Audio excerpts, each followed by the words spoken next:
Coucou jolies âmes, c'est Karine. Bienvenue sur Calcédoine. Je vous espère toujours bien en vous et surtout prêt à accueillir notre premier invité. Notre premier invité, nous avons tellement de chance parce que c'est un être qui est toujours en pleine présence, qui émane le bien-être, la plénitude, l'apaisement. Alors vraiment, régalez-vous, ressourcez-vous et inspirez-vous. Bonjour Conrad.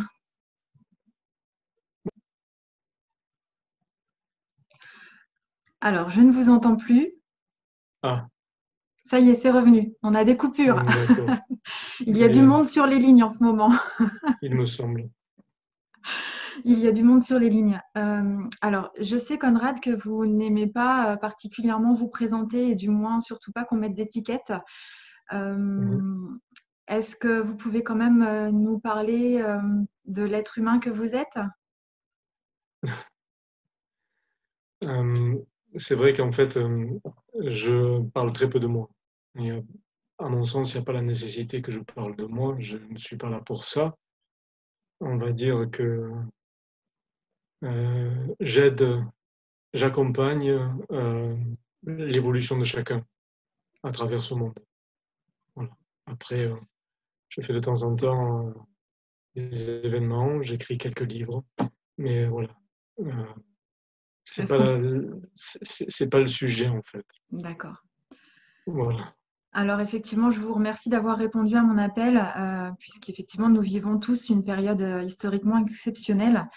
Et il est important d'avoir des points de vue différents, de prendre de la hauteur certainement. Et je sais que vous êtes bien placé pour nous livrer un message et du coup avec la hauteur que vous êtes capable de nous transmettre. Donc, quel est vous, votre ressenti? Quel est votre point de vue? Quelle est la prise de hauteur que vous avez par rapport à ce que nous vivons aujourd'hui? Mais, alors, ma vision, je vais vous la partager. D'abord, juste regarder un petit peu le constat que je fais. À travers cet événement mondial, j'ai vu beaucoup de gens se précipiter par peur et avoir certains comportements et certains agissements parce que quand l'être humain est face à la peur, et particulièrement face à la peur de la mort, eh bien, il peut y avoir une certaine panique intérieure, il peut y avoir certaines choses qui se produisent, c'est humain, bien sûr, et certaines personnes n'ont pas pris le temps de se poser pour justement regarder l'événement sous un autre angle. Moi, je vais vous partager ma vision.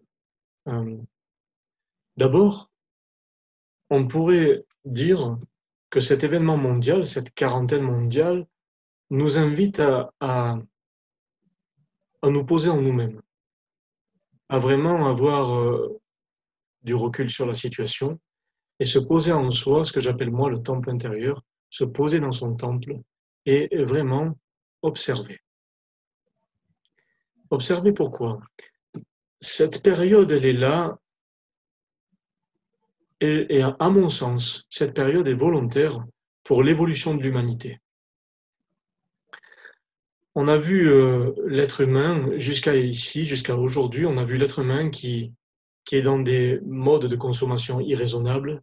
On a vu ses comportements vis-à-vis de la Terre.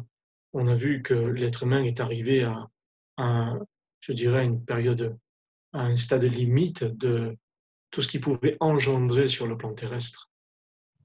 Hein, les formes de pollution, etc. L'être humain est dans des modes de consommation irraisonnés. On consomme sans réfléchir, on consomme rapidement, tout ce qui est facile, etc.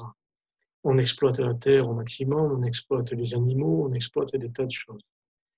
Mais cet événement, il est là pour justement pour couper l'être humain de tous ces modes de consommation, tous ces modes de comportement, et ça l'invite aussi à regarder intérieurement euh, tous ces modes, je dirais tous ces schémas de dépendance à l'extérieur.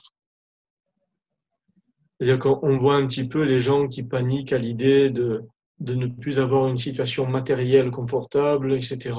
Je parle de travail, je parle d'argent, etc. Mais on voit à quel point l'être humain peut paniquer à l'idée de perdre ses sécurités matérielles, ses zones de confort.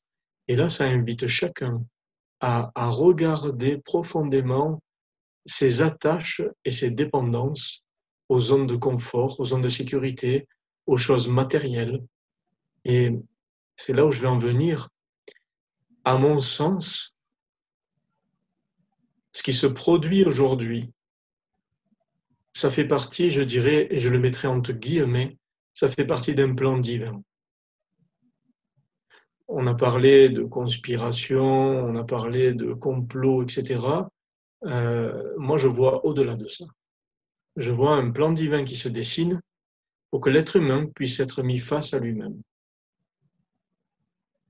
Et je dirais, ce virus dont tout le monde parle, que tout le monde connaît dans le monde entier aujourd'hui, ce virus, il est un petit peu le miroir de l'être humain.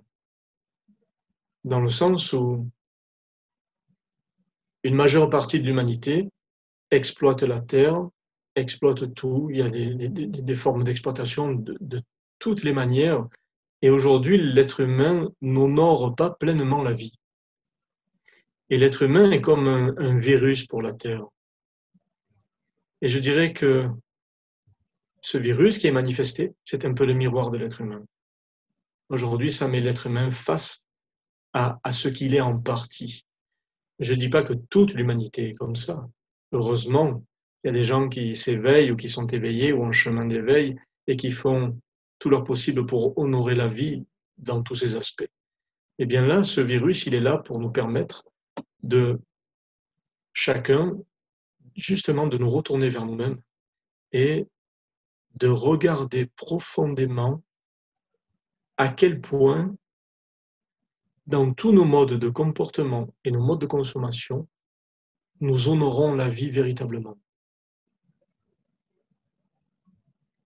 Ça invite l'être humain à se détacher de l'illusion du matériel, du confort matériel, de l'illusion de la productivité, d'aller toujours plus vite et toujours plus loin, et de prendre des matières premières à la terre et de surconsommer en masse. Ça invite l'être humain à, je dirais, à aller vers beaucoup plus de simplicité. J'allais vous poser la question, moi, effectivement, si on pouvait dissocier ce qui se passe actuellement d'un point de vue global et d'un point de vue humain. Mais au final, tout est lié. Tout est lié. Mm. Alors c'est vrai que je dissocie l'humain et l'acte de l'humain, bien sûr. Hein, il n'y a pas à accuser l'humain lui-même, mais plutôt à regarder ses actes. Je fais le discernement du fait de ne pas juger l'être humain pour son acte, mais par contre, peut-être de ne plus être en accord avec certains actes, sans pour autant condamner l'être humain, bien sûr. Hein. Et là, aujourd'hui, on voit à quel point les éléments se remettent en place. On peut voir la terre qui recommence à respirer. On voit l'air qui est plus pur. Certains pays ont mesuré les taux de pollution qui ont diminué de 50%, 60%. On peut voir aussi certaines rivières qui s'éclaircissent de nouveau. Les gens ont observé des poissons qu'ils n'avaient jamais vus avant. Dans certains ports, on voit des dauphins qui reviennent. On voit des animaux là où on n'en voyait plus avant. En peu de temps, La finalement. Terre, en très peu de temps. Ça nous montre à quel point notre impact sur l'ensemble est très important. Et on est arrivé dans une période de saturation. Moi, à mon sens, cet événement mondial est le début d'une nouvelle ère. Et cet événement qui nous invite tous à être face à soi, eh bien, va avoir des répercussions sur toutes les années à venir. Inévitablement, oui. C'est vraiment une nouvelle ère qui commence. Alors soit là, il se présente vraiment deux voies. C'est soit l'être humain va trouver la sagesse de consommer avec plus de sagesse vraiment de consommer de façon raisonnée, d'avoir d'autres modes de comportement plus en respect de la vie. Je dirais, on peut changer nos modes de comportement pour vraiment honorer la vie dans tous ses aspects, euh, changer les attitudes, changer les modes de pensée, être plus unis, je dirais, et moins individualiste. Parce que là, on voit aussi que, quels que soient les pays qui sont touchés, même si on ne veut pas le reconnaître, on est tous liés, on est tous unis.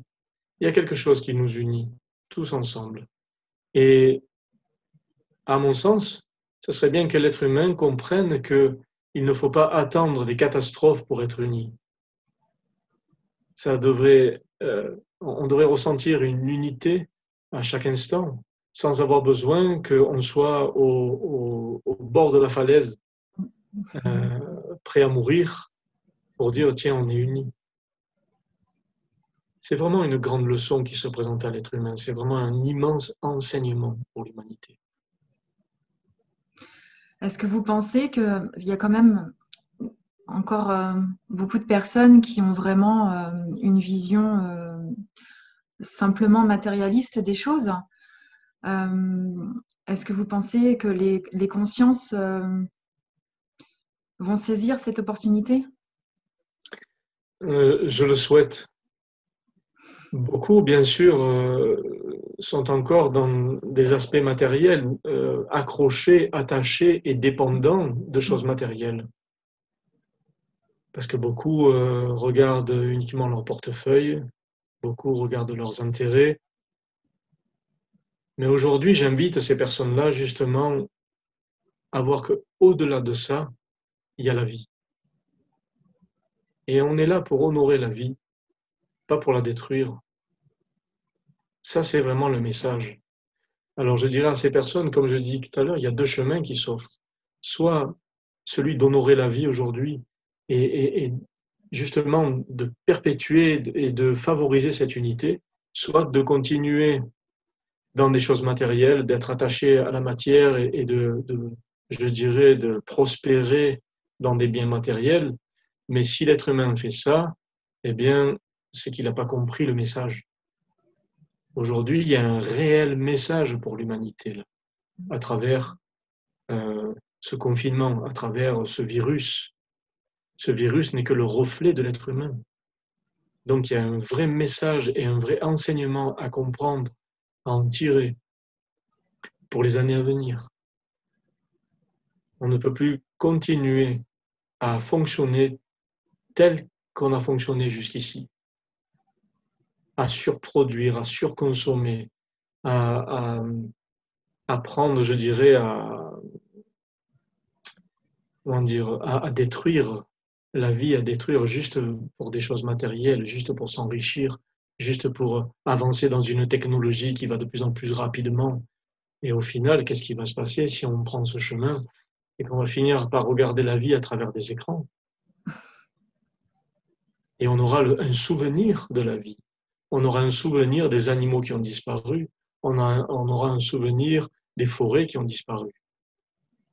Et justement, cet événement mondial, il est là pour dire stop, pour nous permettre de revenir à cette vérité, à cette simplicité, et vraiment à honorer la vie. Donc, à l'essentiel, à la connexion les uns aux autres, simple. Exactement. Je vous dis, c'est vraiment, à mon sens, c'est vraiment un plan d'ordre divin qui est en train de se produire. Quand je parle de divin, je ne parle pas de religion du tout. Bien sûr. D'accord ? On pourrait appeler le créateur, la création, on pourrait l'appeler la conscience universelle, on pourrait appeler le Great Spirit, comme on veut selon nos convictions. Mais c'est vraiment en dehors de toute religion, cette idée de plan divin. Et on fait tous partie de ce plan divin. Reste à savoir de quelle manière on va y contribuer. Quel acteur on veut être dans cette vie-là, quoi. C'est ça. Si on veut voir beaucoup plus d'amour dans le monde, beaucoup plus de respect pour la vie, eh bien, il faut soi-même déjà incarner l'amour et le respect pour la vie, être un exemple. Si on veut qu'il y ait plus de paix dans le monde et plus d'unité, c'est pareil, c'est à soi de montrer l'exemple d'unité et de paix. Aujourd'hui, encore une fois, cet événement nous invite à toutes ces choses-là, tout ce que l'être humain a oublié. Et l'être humain s'est éloigné de sa nature véritable pour aller vers des technologies qui vont de plus en plus vite, de plus en plus faciles, et où on voit justement, où on regarde la vie à travers des écrans. Justement, pour revenir à notre nature véritable, ne faudrait-il pas nous détacher du jugement, de la critique, qui semble assez ancrée et encore trop facile? Là, par exemple, dans ce qui se produit aujourd'hui, comme vous dites, la critique facile de trouver des, je dirais, des coupables. Mhm. On parle de complot d'État, on parle de ci, de là, mais c'est encore donner la responsabilité à quelqu'un d'autre. Qu'à soi. Beaucoup cherchent des complotistes, beaucoup cherchent des responsables, beaucoup cherchent, on parle de certaines choses qui se complotent, mais on n'en est plus là aujourd'hui. Tant qu'on est dans la critique comme ça, tant qu'on est dans l'accusation, la condamnation extérieure, c'est qu'on n'a pas compris le message. On est tous responsables de ce qui se produit en ce moment. Chacun à son échelle est responsable. Il n'y a pas quelqu'un qui n'est pas responsable. On a tous un rôle là-dedans, dans nos modes de consommation, dans nos modes de comportement, dans nos façons d'honorer la vie. On est tous responsables de ce qui se produit aujourd'hui. Et Est-ce que là, c'est un nos... grand avertissement mondial. Quand le plan divin œuvre en ce sens, c'est un grand avertissement mondial. Et qu'est-ce qu'on fait avec ça aujourd'hui? Qu'est-ce qu'on fait avec l'enseignement qui nous est présenté aujourd'hui? Il n'y a plus à critiquer ou à trouver des coupables. C'est à se regarder soi-même. Je dis bien à revenir à son temple intérieur, à se regarder soi, à regarder soi-même ses modes de pensée, ses paroles, ses propres actes, ses modes de consommation, ses modes de comportement envers le monde, toutes les attaches, les dépendances. Quand je parle d'attache et dépendance, je dis des dépendances au confort matériel, Mhm. aux zones de sécurité, à l'argent, à la matière. Je ne dis pas qu'il faut se détacher de tout ça, mais aujourd'hui, cet événement mondial nous invite à aller à l'essentiel, à arrêter de surconsommer, à arrêter, entre guillemets, de se prendre pour Dieu. Parce que l'être humain a tendance à se prendre pour Dieu. L'être humain a tendance à se placer au-dessus de tout. On n'est pas au-dessus de tout. On fait partie d'un tout.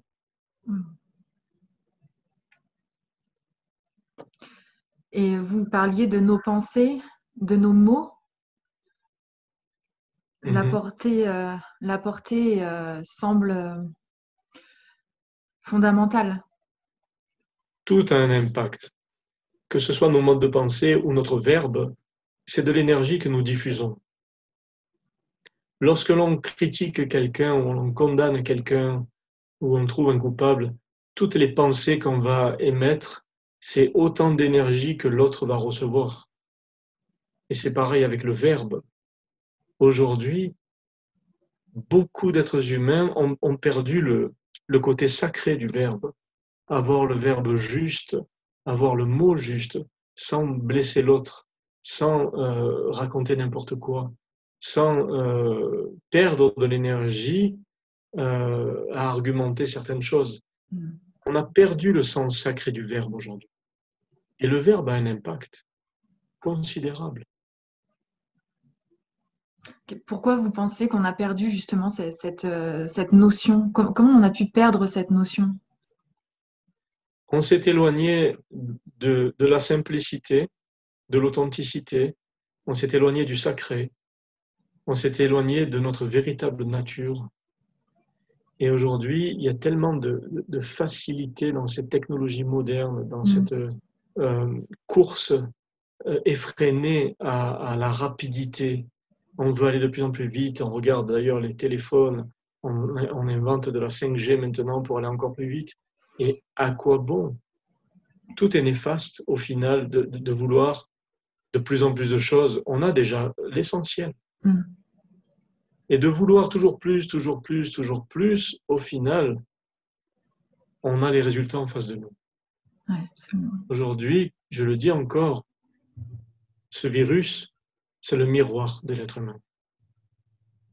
L'être humain, je ne parle pas de tous les êtres humains, mais ni d'une généralité, mais certains êtres humains sont comme un virus pour la Terre dans leur mode de consommation, dans leur mode de comportement, dans leur mode de productivité. Donc, cet événement met juste l'être humain face à qui il est vraiment. Donc, agissons ou soyons. Agissons. L'essentiel, c'est d'être vraiment ce que l'on est. Ouais. C'est de passer au-delà du personnage qui veut une certaine vie confortable, qui veut consommer rapidement, qui veut appuyer sur un bouton et qu'il fasse frais dans sa maison, qui veut aller de plus en plus vite, etc., au détriment de la vie.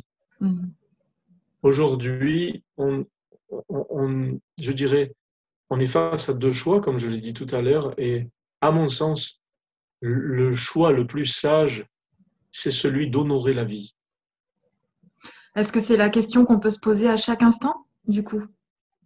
Bien sûr. Voilà. Bien sûr, dans tous les gestes quotidiens, dans tous nos actes, dans toutes nos paroles, c'est de se poser la question, est-ce que là-dedans, est-ce que j'honore la vie? Regardez, hein, c'est pas compliqué à voir. Regardez comme la Terre se réveille, comme la Terre respire en ce moment. On a fait un break, ça fait quoi? Ça fait 3 semaines, un mois peut-être. Et il a fallu juste un mois pour que les choses naturelles, le biorhythme naturel du monde reprenne un petit peu sa place, que la terre respire, que les eaux respirent, que les animaux respirent aussi, et qu'on puisse voir cette vie qui reprend là, doucement, quand l'être humain reste humble face à tout ça. Et là, en ce moment, on demande à l'être humain de rester humble dans cet espace de confinement.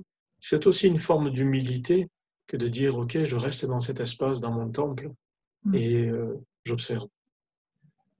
C'est l'acceptation aussi. Bien sûr, l'acceptation et puis surtout la compréhension de ce qui se passe. D'intégrer vraiment que ce qui se passe aujourd'hui est là pour enseigner à l'être humain. Sans oublier les personnes qui sont en souffrance aujourd'hui, parce qu'il y en a, sans oublier ceux qui sont agissants aujourd'hui de gré ou de force. Est-ce qu'on peut du coup se dire que ce qui se passe aujourd'hui nous apporte quand même un bel espoir? Oui, parce qu'on voit quand même la solidarité qui s'installe, malgré tout, hein, que ce soit de gré ou de force, la solidarité s'installe. Et il faut vraiment avoir beaucoup de compassion, non seulement pour les gens qui souffrent en ce moment, pour les familles qui souffrent, mais aussi pour tous les gens qui œuvrent en ce moment pour sauver des vies. Vraiment ressentir de la compassion pour ces personnes-là, c'est important. Et puis peut-être aussi arrêter d'avoir des mauvaises pensées, des pensées qui divisent, dans le sens où on cherche des coupables, on cherche des bourreaux, on cherche des complotistes. Il faut peut-être arrêter d'avoir des pensées comme ça, parce que tant que l'on a ces pensées-là, on crée une forme de dualité sur le monde, on crée une énergie de dualité. On est dans cette accusation, on n'en est plus là aujourd'hui. Il est temps de fonctionner autrement. Exactement. Et alors, vous De savez, fonctionner à partir de l'espace du cœur plutôt qu'à partir de l'espace mental. c'est pas toujours évident, effectivement, enfin, quand on a cette vision des choses, on, est-ce qu'on ne peut pas être pris parfois un peu à la légère? Je dirais peu importe, D'accord. peu importe. Moi, je dirais que le message est entendu par celles et ceux qui veulent l'entendre, Mm. tout simplement. Pour certains, cet événement mondial est un ravage. Mm. Pour d'autres, c'est une bénédiction. Mhm. Mais moi, je pense que dans ma vision des choses, euh, je dirais que c'est une grande opportunité pour l'être humain, euh, une opportunité qui favorise l'évolution de l'humanité. C'est une opportunité qui participe à l'évolution de chacun.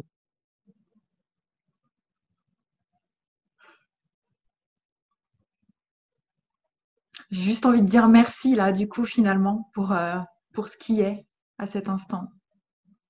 Oui, on Mm. peut, on Mm. peut dire merci pour ce qui est parce que ça va faire son chemin et ça aura des répercussions sur les années à venir. Mm. Conrad, vous avez un parcours de vie aussi, peut-être. Est-ce que vous ne pensez pas que aussi votre parcours où il y a eu des souffrances et des adaptations à faire, est-ce que je pense que ça vous aide aujourd'hui à avoir cette vision? Bien sûr, Ouais. euh, tout mon parcours de vie a été riche. Mm. C'est-à-dire que toute souffrance a été prise comme un enseignement puissant. Toute souffrance a été prise comme une opportunité d'évoluer. Et aujourd'hui, c'est ça qui me permet aussi d'avoir cette vision un peu plus globale, je dirais. Mm. Euh, et j'invite chacun à regarder sa vie et à voir toutes les souffrances, toutes les épreuves comme des opportunités à grandir, comme des opportunités à évoluer. Tout nous invite à évoluer. Il n'y a pas une seule chose qui ne participe pas à notre évolution.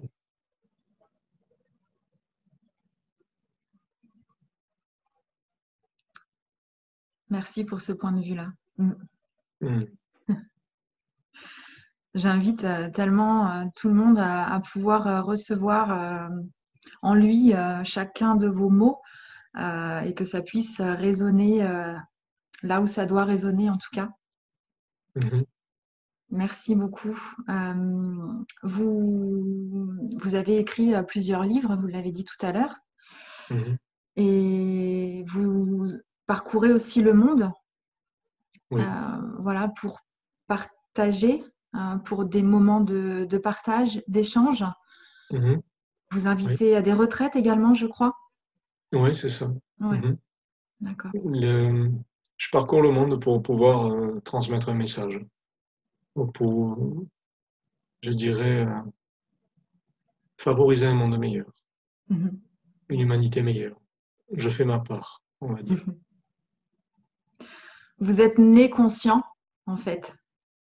Oui, je pense, oui. De par la mémoire que j'ai de ma naissance et de mon enfance et de tout ce qui m'entourait, oui, je pense que j'étais déjà conscient de beaucoup de choses. Mhm. Mm. Conrad, est-ce que vous avez un mot de la fin, un conseil, enfin, bien que vous ayez déjà donné largement, mais est-ce que vous Mhm. avez Ben, envie? je dirais vraiment à chacun qui écoute, euh, de prendre vraiment ça comme une opportunité pour revenir dans son centre, pour revenir dans son espace sacré, son temple intérieur, euh, justement pour pouvoir se détacher des choses inutiles, se détacher des zones de confort ou des zones de sécurité. Je me répète encore, mais vraiment c'est essentiel. Et je dirais aussi, beaucoup peut-être entendront ce message et diront je sais. Et là, je dirais qu'il y a 4 étapes dans cette compréhension. La première étape, je dirais, c'est OK, vous savez, mais est-ce que vous comprenez ce que vous savez?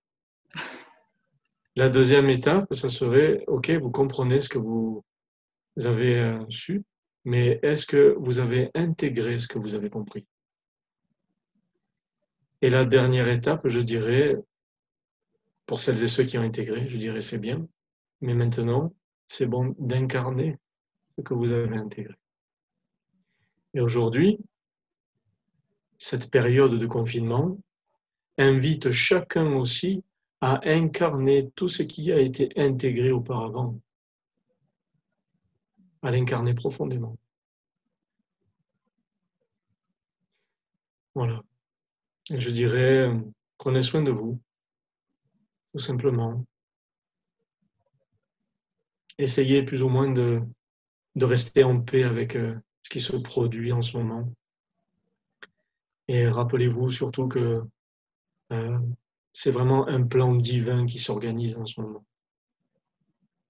Voilà ce que je pourrais dire. Je vous remercie infiniment, Conrad, d'avoir répondu positivement à l'appel. Je vous remercie Mm. infiniment pour vos mots, pour vos intentions et votre énergie. Mm. Votre, Merci à vous, Karine, de m'avoir invité dans cet espace. Au plaisir d'une prochaine et du coup, vibrons haut tous ensemble.